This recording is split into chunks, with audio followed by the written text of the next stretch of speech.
আয়াত ২৫ লাকাদ আরসালনা রুসুলানা বিল বাইয়িনাতি ওয়া আনজালনা মাআহুমুল কিতাবা ওয়াল মিজানা লিয়াকুমান নাসু বিল কিসত ওয়া আনজালনাল হাদিদা ফীহি বা'সুন শাদীদুন ওয়া মানাফি'ু লিন-নাস ওয়ালিয়া'লামাল্লাহু মান ইয়ানসুরুহু ওয়া রুসুলাহু বিল গায়ব ইন্নাল্লাহা কাওয়িয়্যুন আজিজ।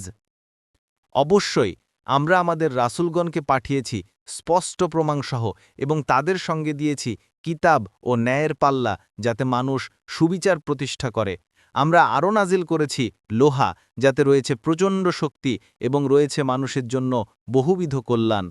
এটা এজন্যে যে আল্লাহ প্রকাশ করে দেন কে গায়েব অবস্থায়ও তাকে ও তার রাসূলগণকে সাহায্য করে। নিশ্চয় আল্লাহ মহাশক্তিমান, পরাক্রমশালী। ১ নং ফুটনোটের বিবরণ। বাইয়িনাত শব্দের আবিধানিক অর্থ স্পষ্ট বিষয়। উদ্দেশ্য স্পষ্ট বিধানাবলীও হতে পারে। তাছাড়া এর উদ্দেশ্য মোজেজা ও রেসালাতের সুস্পষ্ট প্রমাণাদিও হতে পারে, কারণ পরবর্তী বাক্যে কিতাব নাজিলের আলাদা উল্লেখ রয়েছে। সুতরাং বাইয়িনাত বলে মোজেজা ও প্রমাণাদি বোঝানো হয়েছে এবং বিধানাবলীর জন্যে কিতাব নাজিল করার কথা বলা হয়েছে। ফাতহুল কদির, কুর্তুবী। ২ নং ফুটনোটের বিবরণ। আয়াতে কিতাবের ন্যায় মিজানের বেলাও নাজিল করার কথা বলা হয়েছে। কিতাব নাজিল হওয়া এবং ফেরেশতার মাধ্যমে নাবী রাসূলগণ পর্যন্ত পৌঁছানোর সুবিদিত। কিন্তু মিজান নাজিল করার অর্থ কি?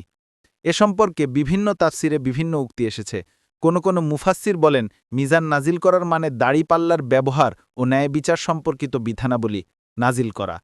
কারো মতে প্রকৃতপক্ষে কিতাবই নাজিল করা হয়েছে, কিন্তু এর সাথে দাড়িপাল্লা স্থাপন ও আবিষ্কারকে সংযুক্ত করে দেয়া হয়েছে। কাজেই আয়াতের অর্থ যেন এরূপ, আমি কিতাব নাজিল করেছি ও দাড়িপাল্লা উদ্ভাবন করেছি। তাছাড়া আয়াতে কিতাব ও মিজানের পর লৌহ নাজিল করার কথা বলা হয়েছে। এখানে নাজিল করার মানে সৃষ্টি করাও হতে পারে। পবিত্র কোরআনের এক আয়াতে চতুষ্পদ জন্তুদের বেলাও নাজিল করা শব্দ ব্যবহার করা হয়েছে, সূরা আজ-জুমাজ ৬। অথচ চতুষ্পদ জন্তু আসমান থেকে নাজিল হয় না, পৃথিবীতে জন্ম লাভ করে। সেখানেও সৃষ্টি করার অর্থ বোঝানো হয়েছে। তবে সৃষ্টি করাকে নাজিল করা শব্দে ব্যক্ত করার মধ্যে ইঙ্গিত পাওয়া যায় যে সৃষ্টির পূর্বেই লৌহে মাহফুজে লিখিত ছিল।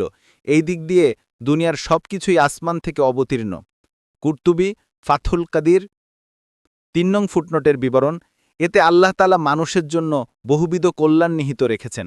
দুনিয়াতে যত শিল্প কারখানা ও কলকবজা আবিষ্কৃত হয়েছে এবং ভবিষ্যতে হবে, সবগুলোর মধ্যে লৌহের ভূমিকা সর্বাধিক। লৌহ ব্যতীত কোনো শিল্প চলতে পারে না।